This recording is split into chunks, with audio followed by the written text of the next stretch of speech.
श्री राधे। नमस्कार दोस्तों, आप सभी का हमारे YouTube चैनल में स्वागत है। मैं विजेंद्र आज आपके लिए एक और नया छोटा सा 2-3 मिनट का प्रसंग लेके आया हूँ जो मैंने पुंडरीक जी से सुना है। बड़ा ही प्यारा है कि भगवान श्री कृष्ण के 2 रूप बताए गए हैं। श्री कृष्ण का पहला स्वरूप तो वो है जिसमें उनकी माधुर्यपूर्ण लीला है, प्रेम पूर्ण लीला है, और दूसरा स्वरूप वो है जिसमें भगवान श्री कृष्ण की ऐश्वर्यता का दर्शन होता है। पहला रूप तो वो है जो कि भगवान ने जन्म लिया है, अनेक पूतना, अघासुर, बकासुर इन सब का वध किया है।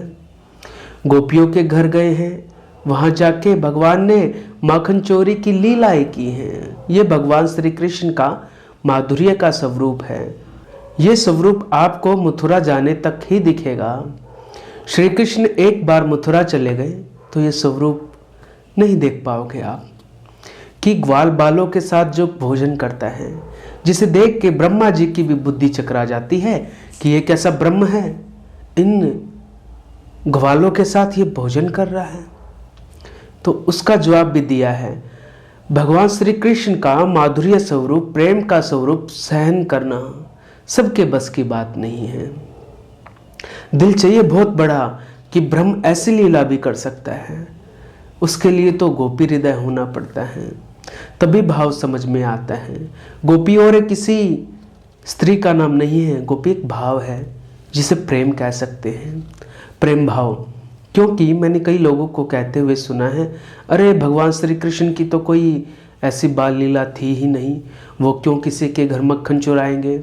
यहाँ तक कि श्री राधा रानी को भी मना कर देते, कोई राधा वादा नहीं है, ऐसी उनकी मति है।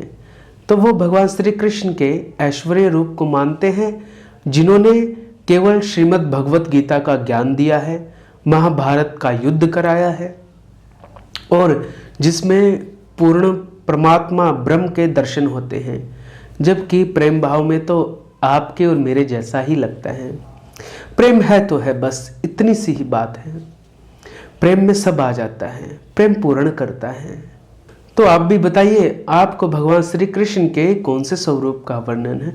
वैसे तो मैं सच कहूँ, मुझे तो दोनों ही पसंद हैं, लेकिन फिर भी जब भगवान ने वृंदावन से ये मथुरा गए, वहाँ तक का जो स्वरूप है वृंदावन तक का, वो गजब का है। जिसने इस स्वरूप को देख लिया, जान लिया, मान लिया, पहचान लिया, सुन लिया, पढ़ लिया, फिर उसको ऐश्वर्यता रूप वाला नहीं चाहिए कृष्ण, प्रेम वाला चाहिए। और जिसने श्रीमद् भगवत गीता का अध्ययन कर लिया, चिंतन कर लिया, भगवान श्री कृष्ण ने ऐसी ऐसी बातें कही हैं कि मतलब वैराग्य हो जाएगा आपको।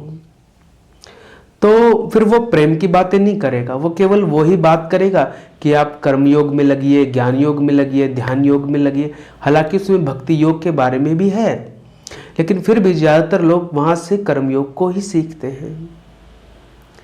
और ये मैंने देखा है अपने लाइफ में भी कि लोग ऐसा करते हैं।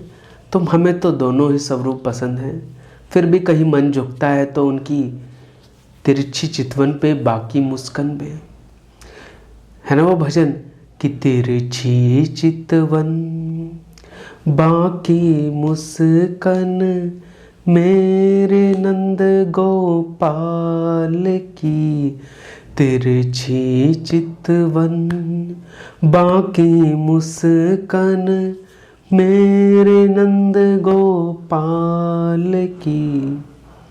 यह है, और संग में श्री राधा सोए हैं, शोभा बड़ी कमाल की। हमें तो ये स्वरूप चाहिए। बाकी आपको जो पसंद हो, आपको मुबारक, सबके हैं।